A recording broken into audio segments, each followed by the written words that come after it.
Assalamu alaikum wa rahmatullahi wa barakatuhu. Dear students, in the first lecture, we have discussed the northern mountains, in which we have discussed the Himalayas division. Okay, in the first lecture, I have told you that Himalayas are divided into three parallel ranges. Okay, the first one was the Greater Himalayas. Okay, the Greater Himalayas.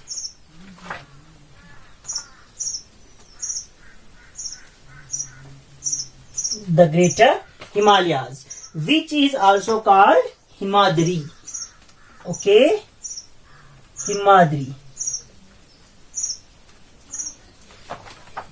Okay, the Greater Himalayas are the northernmost and highest ranges of the Himalayas. Okay, the peaks which are located in Greater Himalayas are permanently covered with snow, and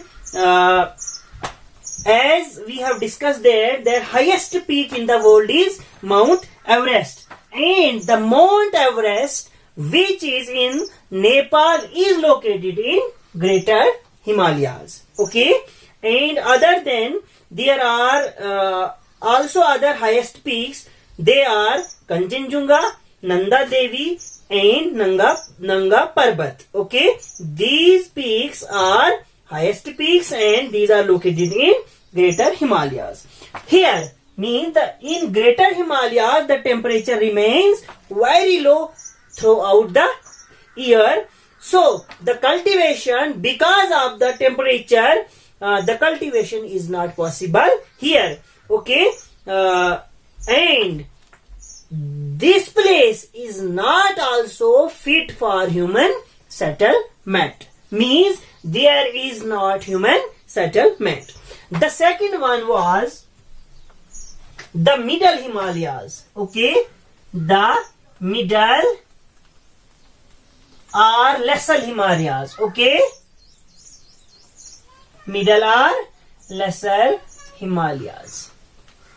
Okay, this range lies between Himadri and Shivalik. Okay, the Greater Himalayas, and the third one, which is the Shivalik. Okay, which is Outer Himalayas. The third one is the Outer Himalayas.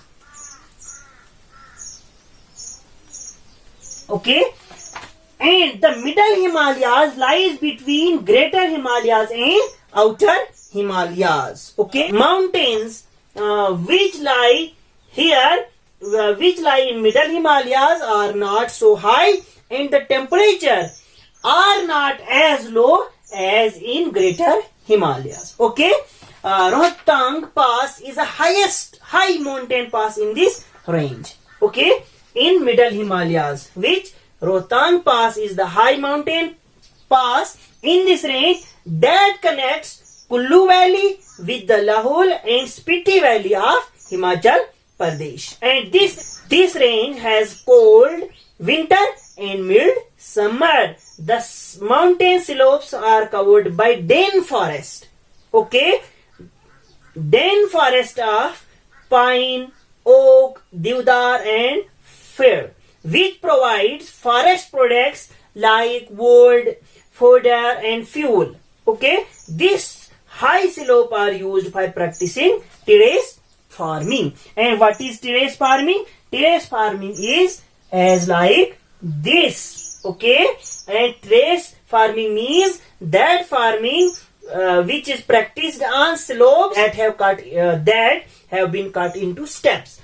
Fruits, orchards, and tea plantations are present in this region. So, as unlike the Greater Himalayas, the Lesser Himalayas are very well populated. Means Greater Himalayas don't have population, don't have human settlement. Okay, but Middle Himalayas have human settlements. Okay, here there are various popular valleys like Kullu, Kangra and Kashmir, and various hill stations like Mussoorie, Shimla, Nainital and Darjeeling. All these are located in middle Himalayas. Now the outer Himalayas, or we can say the lower Himalayas. Lower Himalayas. The lower Himalayas. We can also say that this is Shivalik. Okay, this is Shivalik, and this is the greater Himalaya, northernmost, and the outer Himalayas is southernmost range. Okay, of the Himalayas. Okay, and this is the highest range, and this is the lowest range of Himalayas. Okay, this Shivaliks means Shivaliks is known for the presence of special scenic valleys like Dehradun, Patti Doon, Kothri Doon and Pinjore Doon. Okay, the hills in this region are covered with dense forest. There are various kinds of trees and the trees are very dense. Okay, and inhabited by rich wildlife. Means there are various types of animals, wild animals living here. Okay, its slopes are used for cattle rearing and growing crops, and various types of crops are grown here like rice, potato and maize. Okay, and in North India this range marks the end of mountains and the beginning of the plain, and this range means outer Himalayas in India is the marks the end of mountains, and here the plains are begin. Okay, in between them lies the Terai, which is dense marshland, and here crops like rice, wheat and sugarcane are mainly cultivated here. Okay, now the importance of Himalayas. What are the importance of Himalayas? Importance of Himalayas. Importance of Himalayas. The Himalayas acts as a natural barrier against foreign invaders in the past. Okay, so it prevented unfriendly arrivals and attacks from the outside of the mountains. These mountains means Himalayas prevent our country from foreign attacks and invaders in the past. Okay, now the second point we can discuss here about the Himalayas is that it forms a natural boundary between India and its neighbor like China. Okay, it protects our country from the cold winds of the north. All the winds which come from north, these are cold winds. These cold winds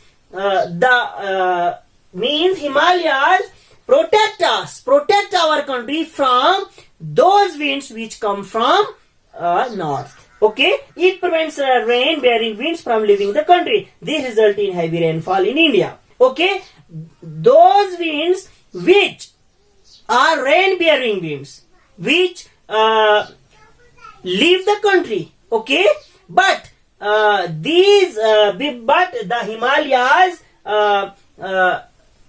Himalayas prevents our country from leaving the rain-bearing winds. Okay, when it prevents the rain-bearing winds from leaving the country, the result is that there is heavy rainfall in India. And the next point is that when the melting snow of the Himalayas give rise to some of the major rivers like the Ganga and the Yamuna. When snow melt from these mountains from Himalayas, it give rise to major rivers like Ganga and Yamuna. So these rivers are called perennial rivers, and perennial rivers means these rivers flow throughout the year. Okay, another thing that is many valuables products like timber, medicines and other things are obtained from the forest of this mountain range. Okay, it also contains a very rich variety of plants and animals. Means Another important thing about the Himalayas is that it also sustains a very rich variety of plants and animals, okay, which is not seen in other parts of the world, okay. And the forest of Greater Himalayas are home of so many animals such as yaks, goats, snow leopards, musk deer, and wild sheep. Okay, this was the today's topic which I have discussed, and next our topic is the northern mountain. Okay, what is the life in Himalayas? Okay, life is somewhat difficult in the mountains. Okay, many places still don't have proper roads connectivity to the outside world. Sheep rearing is practiced by the people in this range. Okay, sheep rearing is practiced by the people in this range. Fruits and a few crops are grown as a means of livelihood. Many peoples are part of cottage industry.